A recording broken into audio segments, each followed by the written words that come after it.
તો કચ્છમાં ગરમી અને ઉકળાટ બાદ વરસાદ. પશ્ચિમ કચ્છના કેટલાક વિસ્તારોમાં વરસાદ. અબડાસાના અરજણ પર રવનાની ધૂફીમાં વરસાદ, તો માંડવીના કનકપરમાં પણ વરસાદ. કેટલાક વિસ્તારોમાં ઝરમર વરસાદ વરસી રહ્યો છે. વરસાદથી લોકોને ગરમીથી રાહત પણ મળી રહી છે.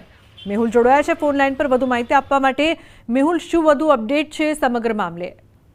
હજી ચોક્કસથી વાત કરી તો બપોરના સમયે કચ્છમાં ગરમી અને ઉકળાટ બાદ છે તે વરસાદ શરૂ થયો હતો. પશ્ચિમ કચ્છના કેટલાક વિસ્તારો છે જ્યાં પાસે આ વરસાદ શરૂ થયો હતો. અબડાસાના જે અરજણ પર છે, રવ છે, નાની ધૂપી છે, ત્યાં પાસે વરસાદ છે તે વરસ્યો હતો. તો માંડવી તાલુકાના કનકપર તેમજ આસપાસના જે વિસ્તારો છે ત્યાં પાસે વરસાદ વરસ્યો હતો. તો અન્ય કેટલાક વિસ્તારમાં ઝરમર વરસાદ પણ વરસી રહ્યો છે.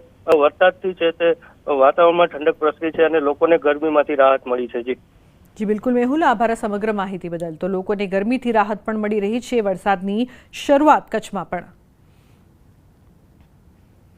સિહોરના વરલ બુઢણા ગામે સુપડાધારે વરસાદ વરસ્યો છે. બુઢણા બાલવાડી કોઝવે નવા બનેલા રોડ પરના રેલિંગના પતરા પહેલા વરસાદમાં જ તણાતા પાલીતાણા ટાણા રોડ બંધ કરવાની ફરજ પડી છે. તો શિહોર તાલુકાના વરલ ગામની નદી ખોડાપુર વરલથી ભાખર જવાનો રસ્તો બંધ કરવામાં આવ્યો છે. ધોધમાર વરસાદ હજી પણ શરૂ છે. રસ્તામાં વૃક્ષ પડી ગયા છે.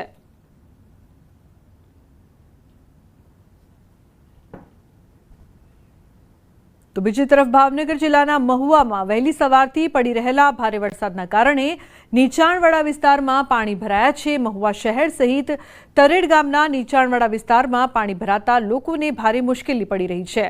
પહેલા જ વરસાદમાં નગરપાલિકાની પ્રી મોન્સૂનની કામગીરીની પોલ પણ ખુલી ગઈ છે.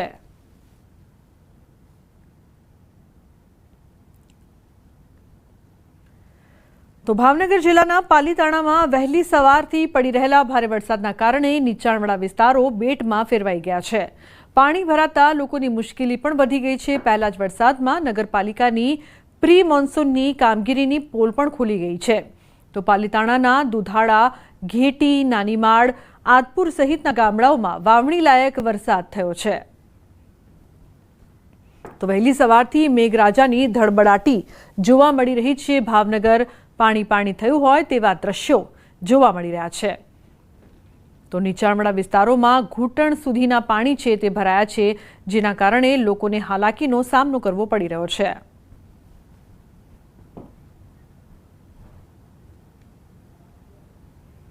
તો ધમાકેદાર વરસાદની શરૂઆત થઈ છે. ઉલ્લેખનીય છે કે ભાવનગરમાં મેઘો મુશળધાર. ભાવનગરના પાલીતાણા, સિહોર અને મહુવામાં ધોધમાર વરસાદ વરસ્યો છે. ચારે બાજુ બસ પાણી જ પાણી ભરાઈ ગયા હોય તેવા દ્રશ્યો સામે આવી રહ્યા છે. તો ભાવનગરમાં મેઘો મુશળધાર. પાલીતાણા, સિહોર, મહુવા અને ટાણા વિસ્તારના દ્રશ્યો સામે આવી રહ્યા છે. ચોતરફ પાણી જ પાણી નજર આવી રહ્યું છે. લાંબી રાહ બાદ આખરે રાજ્યમાં મેઘરાજા વરસ્યા અને એવા વરસ્યા કે ચારેકોર પાણી પાણી થઈ ગયું. સૌરાષ્ટ્રમાં મેઘરાજા મન મૂકીને વરસ્યા, તેમાં પણ ભાવનગરમાં તો અનરાધાર વરસાદ વરસ્યો છે. ભાવનગરના પાલીતાણા, સિહોર અને મહુવામાં ધોધમાર વરસાદ વરસ્યો છે. તો ચારે બાજુ બસ પાણી જ પાણી ભરાઈ ગયા છે. આ તરફ ગીર સોમનાથમાં પણ વરસાદી માહોલ જામ્યો છે. પોરબંદરમાં પણ વરસાદ વરસ્યો છે. જૂનાગઢથી લઈને અમરેલી, ધોરાજી, જેતપુર સુધી વરસાદ વરસ્યો છે. દક્ષિણ ગુજરાતમાં પણ મેઘરાજા મન મૂકીને વરસ્યા છે. સુરતથી લઈને છોટાઉદેપુર સુધી ધોધમાર વરસાદ વરસ્યો. રસ્તાઓ મોટાભાગના બેટમાં ફેરવાયા. તો સુરતમાં ભારે વરસાદ વરસ્યો છે. ઉત્તરાયણ પોલીસ સ્ટેશન નજીક પાણી ભરાયા. તો તાપીમાં પણ ધોધમાર વરસાદ વરસ્યો છે. ડાંગ જિલ્લામાં વરસાદી માહોલ જામ્યો છે. તો ભારે વરસાદના કારણે અનેક ધોધ સક્રિય થયા છે. આ તરફ ડભોઈમાં મુશળધાર વરસાદ વરસતા લોકોના ઘરમાં પાણી ભરાયા છે. છોટાઉદેપુરમાં પણ વરસાદ વરસ્યો છે.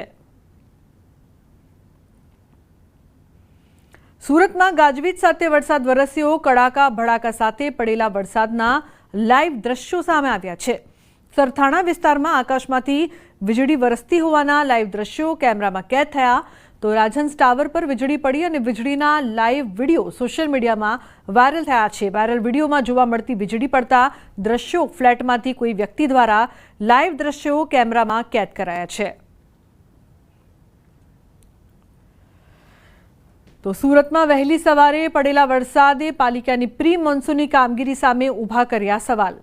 ઉત્તરાયણ પોલીસ સ્ટેશન બહાર વરસાદી પાણીનો ભરાવો થયો છે। વરસાદે વિરામ લીધો હોવા છતાં પાણી ભરાયું છે। પ્રથમ વરસાદે પાલિકાની પ્રી મોન્સૂનની કામગીરી સામે સવાલ ઉઠાવ્યા છે। અનેક સ્થળો પર વરસાદી પાણી ભરાયા હતા, જ્યાં લોકોએ પારાવાર મુશ્કેલીઓનો સામનો કરવો પડ્યો હતો। લોકોને અવરજવરમાં પણ મુશ્કેલી પડી હતી। બીજી તરફ સુરતમાં ફરી વરસાદ શરૂ થયો છે। ભારે બફારા બાદ ફરી વરસાદની રી એન્ટ્રી થઈ છે। વહેલી સવારે વરસ્યા બાદ ફરી આગમન। શહેરમાં જુદા જુદા વિસ્તારોમાં વરસાદ ધીમી ધારે તો ક્યાંક ઝરમર વરસાદ, કેટલાક વિસ્તારોમાં ધોધમાર વરસાદ। ફરી વાતાવરણમાં શીતલહેર પ્રસરી છે। લોકોએ બફારામાંથી રાહત મેળવી છે।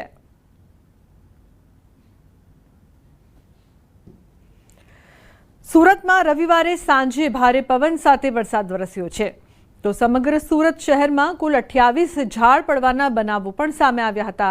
શહેરના ઘોડ રોડ વિસ્તારમાં ઝાડ પડવાથી સંપૂર્ણ રસ્તો બંધ કરવો પડ્યો હતો।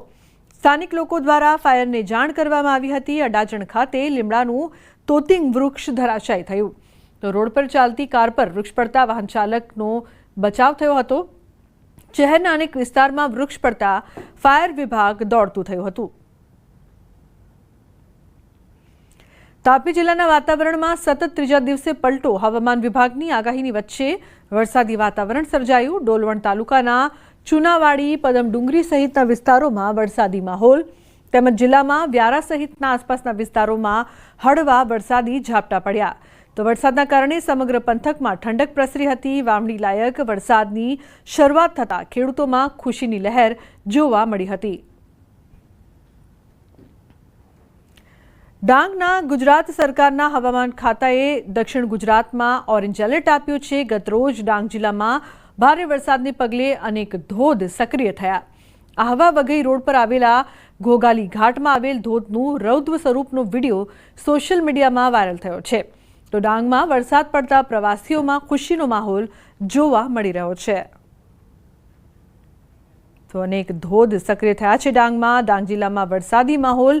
જિલ્લાના વાતાવરણમાં ગાજવીજ સાથે વરસાદ વરસ્યો છે। ખાપરી, પૂર્ણા, ગીરા, અંબિકા નદીમાં નવા નીર આવ્યા છે। તો ભારે વરસાદને લઈને શિવઘાટના ધોધનું રૌદ્ર સ્વરૂપ જોવા મળ્યું। શિવઘાટ નજીક માર્ગ પરના ધોધનો વિડીયો વાયરલ થયો છે।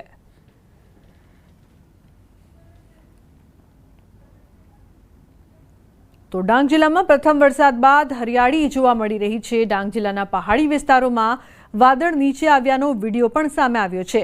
ડુંગરો જાણે લીલી ચાદર ઓઢી હોય તેવા દ્રશ્યો જોવા મળી રહ્યા છે। પ્રવાસીઓ માટે ફરવા માટે ડાંગ જિલ્લો પ્રથમ પસંદગી બનવા लाग्યો છે। ડાંગ જિલ્લાના દ્રશ્યો જો જોવામાં આવે તો મિની કાશ્મીર લાગી રહ્યું છે ડાંગ જિલ્લો।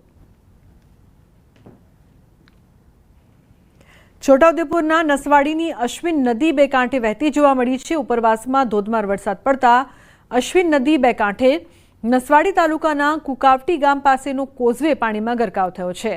અશ્વિન નદી 200 ગામોમાંથી પસાર થતી હોવાથી 200 ગામોને પીવાના પાણીની તંગી દૂર થશે। નસવાડી તાલુકામાં સતત બીજા દિવસથી વરસાદ પડતા તમામ નાના નાના ગામડાઓના કોતરોમાં નવા નીર આવ્યા છે।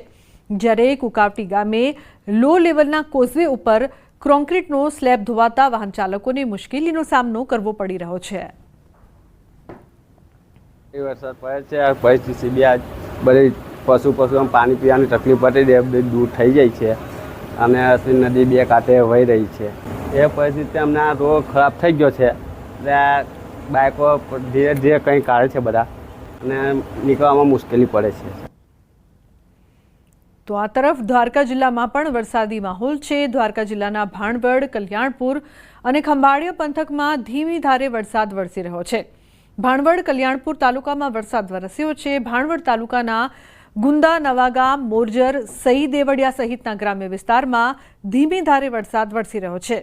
તો કલ્યાણપુર તાલુકાના હરિપર, રાવલ સહિતના ગ્રામ્ય વિસ્તારમાં ધીમી ધારે વરસાદ। ખંભાળિયા તાલુકાના કેશોદ, વિંજલપોર, ભાડધર સહિતના ગ્રામ્ય વિસ્તારોમાં પણ ધીમી ધારે વરસાદની શરૂઆત થઈ છે।